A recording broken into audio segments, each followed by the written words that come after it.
Olá, hoje a gente vai seguir o caminho do dinheiro.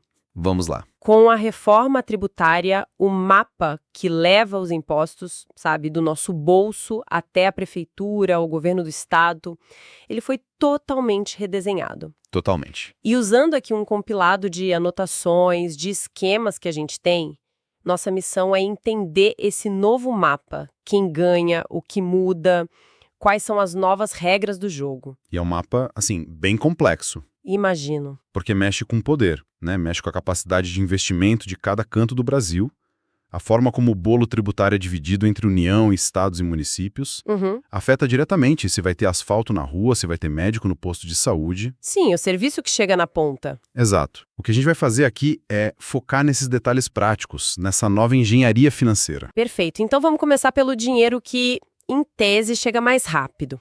A divisão direta dos impostos. Isso, menos intermediários. Nossas anotações começam pelo IPVA. O que muda ali? Então, a regra principal do IPVA, ela continua a mesma. 50% da arrecadação é do município. Ok, metade. A grande sacada da reforma, que as fontes destacam bem, é a expansão da base. Agora, veículos aquáticos e aéreos, tipo jatinhos e iates, também pagam. Ah, finalmente. E aí o critério de onde o dinheiro fica muda.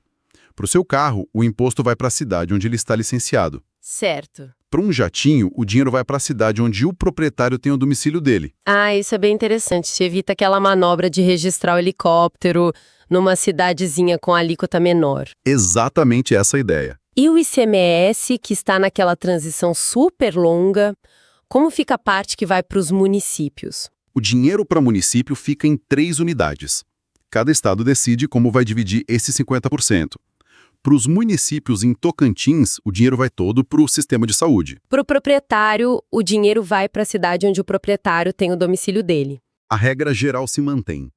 25% do que o estado arrecada com ICMS vai para os seus municípios. Ok. O ponto nevrálgico, o mais importante, é como esses 25% são divididos entre eles. Certo. A maior parte, no mínimo 65%, continua na lógica antiga. Vai para quem tem mais atividade econômica, o chamado valor adicionado. Ou seja, a cidade que produz mais recebe mais. Simples. Isso. Mas é essa regra nova que as anotações mencionam, de amarrar uma parte dos outros 35% à educação. De onde veio isso? É um incentivo, claro. Forçar a barra um pouco. Exatamente essa a intenção. Desses 35% que sobram, que o Estado pode distribuir com critérios próprios, a reforma obriga Certo. que, no mínimo, 10 pontos percentuais sejam distribuídos com base em indicadores de melhoria na aprendizagem e equidade educacional. É a Constituição falando: prefeito, melhore suas escolas que eu te mando mais dinheiro. Exatamente isso. Melhore seus índices e o dinheiro aparece. Entendi a lógica, mas na prática, como é que se mede melhoria na aprendizagem? Isso não pode virar uma guerra de indicadores? Esse é o grande risco e o desafio da regulamentação. Uhum. A lei complementar vai ter que definir isso de forma muito clara, auditável, para evitar distorção. Mas a semente do incentivo está plantada. Certo. E essa mesma lógica, ela é levada ao extremo com o novo imposto, o IBS. Sim, o imposto sobre bens e serviços. A fatia para os municípios também é de 25%, né? Também. Mas as fontes que a gente tem indicam que a lógica de distribuição vira de cabeça para baixo. Vira completamente. O critério do valor adicionado, que era o rei do ICMS, ele praticamente desaparece na divisão do IBS. Desaparece. A nova regra é uma virada de chave. 80% dos recursos serão distribuídos com base simplesmente na população. 80%. Só por ter mais gente? Só por ter mais gente. Nossa, isso é uma mudança brutal. Eu tô pensando aqui, uma cidade pequena, mas com um polo industrial gigante, que gerava muito ICMS. Sim. Ela vai perder muito dinheiro para uma cidade de dormitório vizinha, que é enorme, mas tem pouca atividade econômica. É isso mesmo? Exatamente isso. A sua análise está perfeita. E qual a lógica por trás de uma mudança tão radical assim? A lógica é que o imposto é sobre o consumo. E quem consome são as pessoas. Faz sentido. A ideia é que o recurso deve ir para onde as pessoas vivem e demandam serviços públicos, sabe? Saúde e transporte. E não necessariamente para onde a fábrica está instalada. Ok. Mas é por isso mesmo que a transição será de 50 anos, até 2078. Ninguém queria esse choque da noite para o dia. Imagina o pânico de um prefeito de uma cidade industrial pequena se isso fosse de uma vez. Exato. Faz sentido a transição longa. E os outros 20% do IBS, como ficam? Os outros 20% são por incentivo, aprofundando o que já começou no ICMS.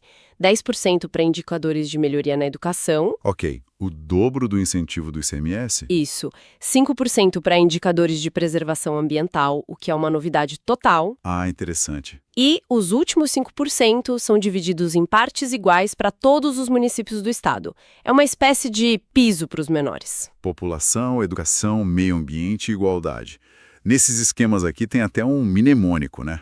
A população aprende sobre preservação ambiental e igualdade. Isso ajuda a fixar. Genial. A Constituição está tentando induzir comportamentos. Certo. Mas não é só de IPVA, ICMS e IBS que vive a repartição, né? Não mesmo. As anotações falam de outros repasses mais específicos. Tem o IOF Ouro e assídio combustíveis. Exato. O IOF Ouro, quando ele é classificado como ativo financeiro, tem uma divisão bem direta. 70% da receita fica com o município onde o ouro foi extraído. Ah, o município de origem. Isso. E 30% com o estado de origem. É um prêmio claro para a localidade produtora. Entendi. E a CID combustíveis? Aquela que a gente paga um pouquinho toda vez que abastece o carro. O caminho desse dinheiro parece um labirinto. É um pouco complexo, mas dá para simplificar. Vamos lá. Pensa nisso como uma cascata. A União coleta, vamos dizer, R$ 100 de CID. Ela vira e passa R$ 29 desse total para os estados. Ok, quase 30%. Aí o estado desses R$ 29 que recebeu, ele é obrigado a passar um quarto disso, mais ou menos R$ 7,25 para os seus municípios. Nossa, então no fim das contas, de cada R$ 100 arrecadados lá na origem, só R$ 7,25 chegam de volta para o meu município por essa via. Por essa via direta, sim. Entendi a cascata. E as fontes apontam uma diferença crucial no que cada um pode fazer com esse dinheiro, né? A União tem mais liberdade. Muito mais.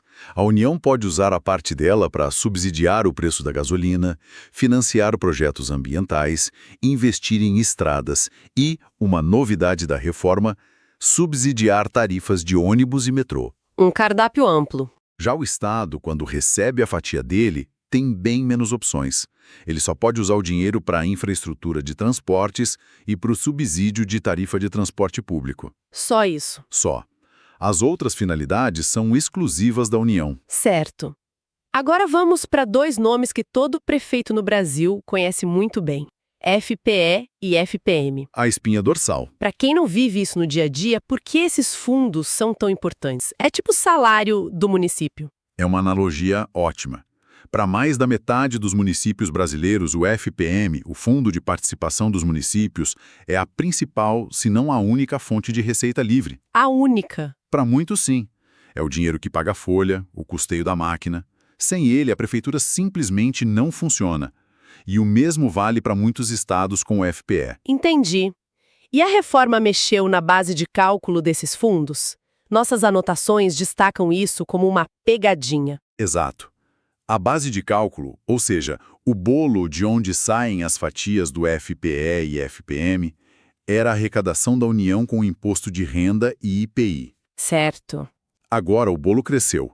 Vai ser a soma de IR, IPI e o novo imposto seletivo, o imposto do pecado. Ah, o seletivo entra na conta. Entra. E a pegadinha é que o IBS não entra nessa conta. Por que não? Se ele vai ser um dos maiores impostos. Porque a receita do IBS já é, por natureza, dos estados e municípios. Não faria sentido a União arrecadar um dinheiro que não é dela para depois devolver via fundo. Seria uma volta desnecessária. O IBS já é partilhado lá na origem. Ok, então o bolo para o FPE e FPM aumentou com a entrada do imposto seletivo. E os percentuais, como ficam? Desse novo bolo, né? IR mais IPI mais IS, a divisão fica assim. 21,5% vão para o FPE, o Fundo dos Estados. 21,5%. Para o FPM dos municípios, a base é 22,5%, mas tem 3 reforços de 1% durante o ano, em julho, setembro e dezembro. o que eleva o total para 25,5%. Entendi. Tem os bônus. Exato. E ainda tem um adicional de 3% desse mesmo bolo, destinado especificamente para programas de fomento nas regiões Norte, Nordeste e Centro-Oeste. Essa é a foto dos fundos que já existiam, mas as anotações mostram que a reforma não só ajustou as peças antigas, ela colocou novos jogadores em campo. Criou novos mecanismos. Vamos falar desses novos fundos, começando pelo Fundo Nacional de Desenvolvimento Regional, o FNDR. O FNDR é talvez a principal aposta da reforma para combater as desigualdades regionais. A União vai injetar bilhões de reais nele todos os anos. Bilhões? Bilhões, começando com 8 bilhões e chegando a 60 bilhões anuais. O objetivo é financiar desenvolvimento em áreas mais pobres. E aqui tem um detalhe importante que as fontes alertam, né? O dinheiro não vai para o município. Exato, o dinheiro vai da União direto para os estados e para o Distrito Federal. Os municípios não recebem diretamente do FNDR. E como se decide qual estado recebe mais? Imagino que isso gera uma disputa política enorme. Com certeza gera. A regra de distribuição é mista. 30% dos recursos são divididos com base no tamanho da população. Ok. Os outros 70%, a maior parte, serão distribuídos segundo coeficientes individuais de participação, os CIPs, que vão ser calculados pelo TCU. E o que entra nesse cálculo? A expectativa é que esses coeficientes levem em conta o PIB per capita inverso, outros indicadores de pobreza, para beneficiar os estados mais necessitados. Mas a definição exata disso ainda vai dar muito pano para manga. Imagino. E para que esse dinheiro pode ser usado? Tem alguma trava? Olhando as anotações aqui, tem um mnemônico interessante. PRF. Isso. Ajuda a lembrar as finalidades. P de promoção do desenvolvimento científico e inovação. R de realização de estudos e obras de infraestrutura. E F de fomento a atividades produtivas que gerem emprego e renda. Ou seja, um dinheiro carimbado para projetos estruturantes, não para pagar despesa do dia a dia. Exato. Não é para pagar folha de pagamento. Entendi. Esse Fundo de Desenvolvimento Regional parece ser o grande motor para o futuro. Mas e o presente? A reforma mexe com muitos benefícios fiscais que já existiam, né? Mexe com muitos interesses. E as anotações mostram que criaram uma espécie de fundo amortecedor para lidar com isso. Exatamente. É o Fundo de Compensação de Benefícios Fiscais do ICMS. Ele foi criado para resolver um problema muito específico. Qual? Empresas que receberam do Estado um benefício de ICMS com prazo certo para acabar e sob certas condições. Com o fim do ICMS, esse contrato seria quebrado. Ah, entendi. O fundo existe para compensar essas empresas, mas ele é temporário. Qual o prazo de validade dele? Ele opera por apenas 4 anos, de 2029 a 2032. É um mecanismo de transição para evitar uma enxurrada de ações na justiça. E se sobrar dinheiro no final? Um detalhe interessante. Se sobrar dinheiro no fundo em 2032, ele não volta para o Tesouro. O saldo é transferido para o FNDR, reforçando o desenvolvimento regional. Uma solução elegante. E para a Amazônia, que tem um regime todo particular por causa da Zona Franca de Manaus? A reforma teve um cuidado especial com a região. Serão criados 2 fundos por lei complementar. 2. Sim. O primeiro é o Fundo de Sustentabilidade e Diversificação Econômica do Amazonas, para garantir a competitividade da Zona Franca e diversificar a economia local. Certo. O segundo é o Fundo de Desenvolvimento Sustentável dos Estados da Amazônia Ocidental e do Amapá, para fortalecer as áreas de livre comércio. A Amazônia Ocidental, só para lembrar, inclui Amazonas, Acre, Isso, Rondônia e Roraima. certo. Agora tem um último ponto aqui nas anotações que parece quase uma nota de rodapé, mas que foi vital para a aprovação da reforma por alguns estados. Um ponto cirúrgico. Uma regra especial sobre produtos primários. O que é isso? Para financiar a infraestrutura e habitação que eram abastecidos por uma contribuição paga por produtores rurais. Uma contribuição meio informal. Na prática, era uma condição para eles poderem aproveitar certos benefícios de ICMS. Com o fim do ICMS, esses fundos secariam da noite para o dia. Entendi o problema. E qual foi a solução que a reforma encontrou para não deixar esses estados na mão? A solução foi autorizar esses estados a criar uma nova contribuição, que as fontes chamam de CPPS, sobre produtos primários e semi-elaborados. A grande diferença é que agora ela é um tributo de verdade, não mais uma condição para um benefício. Mas a reforma criou umas travas bem específicas para isso. Que tipo de travas? Não é uma porteira aberta para criar mais imposto? Não, de forma alguma. Primeiro, só o Estado pode criar. O município não se mete. Ok. Segundo, não é para todo mundo. É só para os estados que já tinham um fundo parecido funcionando até 30 de abril de 2023. Ah, não dá para inventar um agora, do nada. Não. Terceiro, ela é temporária, tem data para morrer, 31 de dezembro de 2043. Certo. E, por fim, a alíquota não pode ser maior do que a que já era cobrada antes. É uma regra de transição com cadeado. Entendi. Cobrimos muito terreno. Se a gente amarrar tudo isso, qual é o grande quadro que se forma? O que essa nova arquitetura de divisão do dinheiro realmente significa? Olha, o quadro que emerge é o de uma grande reengenharia federativa. A repartição de receitas deixa de ser só uma divisão contábil e passa a ser uma ferramenta explícita para induzir políticas públicas. Com os incentivos de educação e meio ambiente no IBS. Exato. E, ao mesmo tempo, a reforma é pragmática. Ela reconhece que uma mudança dessa magnitude cria vencedores e perdedores. E por isso cria os fundos. E por isso cria uma série de fundos e regras de transição para amortecer o impacto e fomentar o desenvolvimento onde ele é mais necessário. Uma arquitetura complexa, de fato, mas com uma lógica bem clara por trás. Exato. E isso levanta uma questão importante para a gente ficar de olho. Qual seria? As fontes que a gente analisou nos mostram o como, as fórmulas, os percentuais, as regras. A grande questão para o futuro, que vai além do texto da lei, é se esses novos incentivos, especialmente os do IBS, vão realmente funcionar na prática. Se o dinheiro vai mesmo mudar a realidade.